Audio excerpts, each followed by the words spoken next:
Recording time. Welcome to the 5th episode of my series Serve. Serve is my series where every Saturday I try my best to share with you guys some of my favorite cooking recipes, techniques, and just ways to prepare food. Today I kind of have a movie night to go to with some friends and I have to get this video done fast, so it might be a little shorter than usual. But for our recipe, it will be a, what do I call it? A Cinna-Toast, French Cinna-Toast, that's what it is. I'm gonna be using croissants rather than regular white bread. And yeah, showing you guys how I would prepare a French toast. So let's just get started. Starting things off, I will show you guys everything that we will be using in this recipe. First, we have some sugar.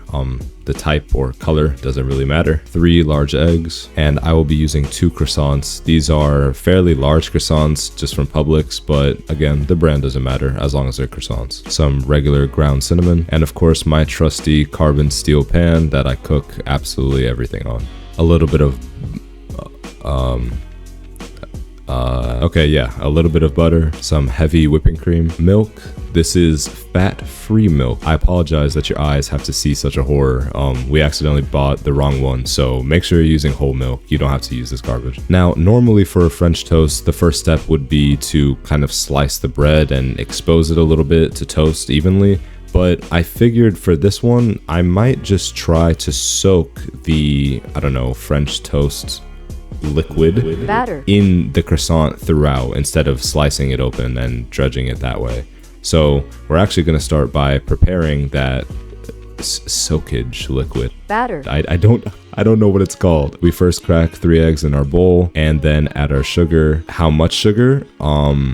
This much sugar, and now beat thoroughly to combine until it's basically like liquid, no clumps or anything, just extremely smooth. Next, we'll add our weak non-whole milk, and now our cinnamon. I would say about 1.5 to 2 tablespoons of this, mixing vigorously to ensure there's no clumps of cinnamon or anything like that. Now, right here, I kind of misjudged the size of this bowl. I thought I was going to be able to cram both croissants in at the same time, but I figured we'll do it one at a time. Since this is a fairly large croissant, it's not just going to soak instantly as soon as it touches the liquid, so we're going to need to let it soak for about 6 to 7 minutes. That way it's fully spongy and just absorbed all the way to the middle. Once the 7 minutes are up, we can go ahead and bring this to the cooktop. Turning the pan to about medium or a little bit above medium heat. Once it's up to temperature, we could add in a knob of butter. This is exactly 1 knob full. If you don't know how to measure your knobs, then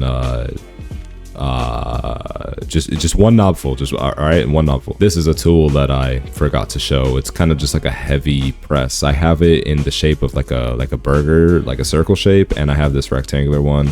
I'll use this one for the French toast today. Now that the butter's melted and the pan is hot, we can place the croissant down top side down first. That way we can, get the presentation side to be on point. While the first one is cooking, this is the time to soak the second one. Don't wait until the first one's done because it's gonna take a while to soak. About 2 minutes in, we can go ahead and remove the weight and the parchment paper and flip, and oh my days, that is some crazy crust. Like, could it not be any more perfect? Laying our paper back down and our weight to give it an extra 2 minutes of cooking time. Of course, the other side is perfectly golden as well. And about 5 minutes of total cooking time. That's basically all. We can just transfer to a bowl and set aside. We just repeat the same process with the second croissant and just put the second one to the side. But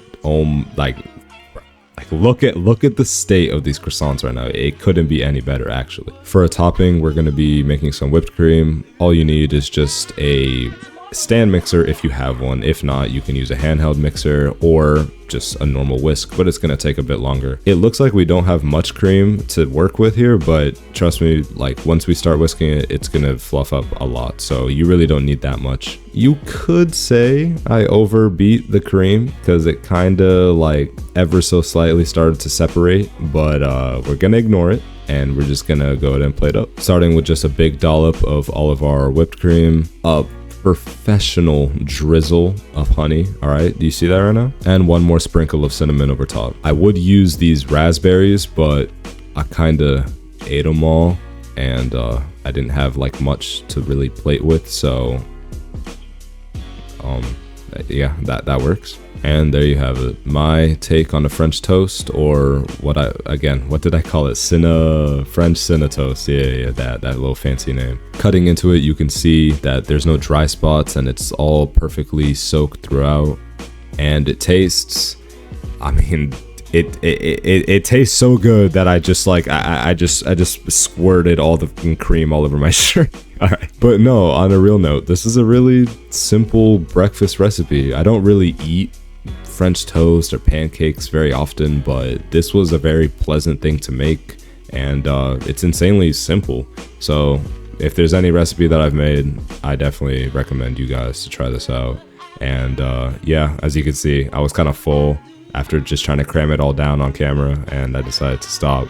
But that's all. It's 10:13 right now, PM.